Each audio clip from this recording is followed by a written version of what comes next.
മുഖ്യ തെരഞ്ഞെടുപ്പ് കമ്മീഷണർ ഗ്യാനേഷ് കുമാറിനെ പദവിയിൽ നിന്ന് നീക്കാൻ പ്രമേയം കൊണ്ടുവരാനൊരുങ്ങി ഇന്ത്യ സഖ്യം രംഗത്ത്. ഇന്ത്യ സഖ്യത്തിന്റെ യോഗത്തിലാണ് വിഷയം ചർച്ച ചെയ്തത്.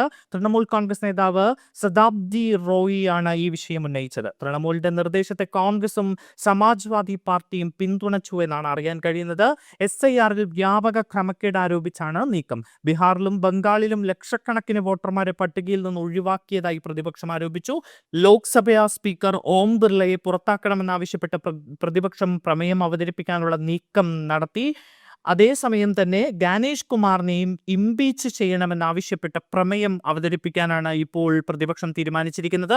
കഴിഞ്ഞ കുറച്ചു മാസങ്ങളായി പ്രതിപക്ഷം ഈ നീക്കത്തെക്കുറിച്ച് ആലോചിച്ച് വരികയായിരുന്നു എന്നാണ് പുറത്തുവരുന്ന റിപ്പോർട്ട്. പശ്ചിമ ബംഗാൾ, അസം, കേരളം, തമിഴ്നാട്, കേന്ദ്രഭരണ പ്രദേശമായ പുതുച്ചേരി എന്നിവിടങ്ങളിലേക്കുള്ള നിയമസഭാ തെരഞ്ഞെടുപ്പ് പ്രഖ്യാപിക്കാനിരിക്കെയാണ് പ്രതിപക്ഷത്തിന്റെ ഒരു സുപ്രധാനമായ നീക്കം ഇപ്പോൾ നടക്കാൻ പോകുന്നത്. സുപ്രീം കോടതി ജഡ്ജിയെ ഇംപീച്ച് ചെയ്യുന്നതിന് സമാനമാണ് മുഖ്യ തെരഞ്ഞെടുപ്പ് കമ്മീഷണറെ നീക്കം ചെയ്യുന്നതിനുള്ള നടപടിക്രമം. ഭരണഘടനയുടെ ആർട്ടിക്കിൾ 324(5) അനുസരിച്ചാണ് നടപടിക്രമം. അതേസമയം പശ്ചിമ ബംഗാളിൽ രാഷ്ട്രപതി ദ്രൗപദി മുർമു പങ്കെടുത്ത പരിപാടിയുമായി ബന്ധപ്പെട്ട പ്രോട്ടോകോൾ വിവാദത്തിലടക്കം പ്രതികരിച്ച് രൂക്ഷമായ വിമർശനവുമായി മമതാ ബാനർജി രംഗത്തെത്തി.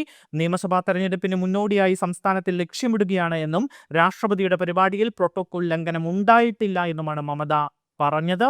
ചടങ്ങിൽ എന്തെങ്കിലും സംഘാടന പിഴവുണ്ടായെങ്കിൽ അതിന് കാരണം പരിപാടി സംഘടിപ്പിച്ച സ്വകാര്യ സംഘടനയാണ് എന്നും മമതാ ബാനർജി പറഞ്ഞു.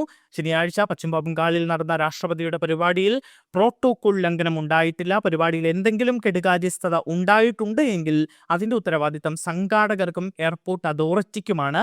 രാഷ്ട്രപതിയെയും ഇന്ത്യൻ ഭരണഘടനയെയും ഞങ്ങൾ വളരെയേറെ ബഹുമാനിക്കുന്നുണ്ട്.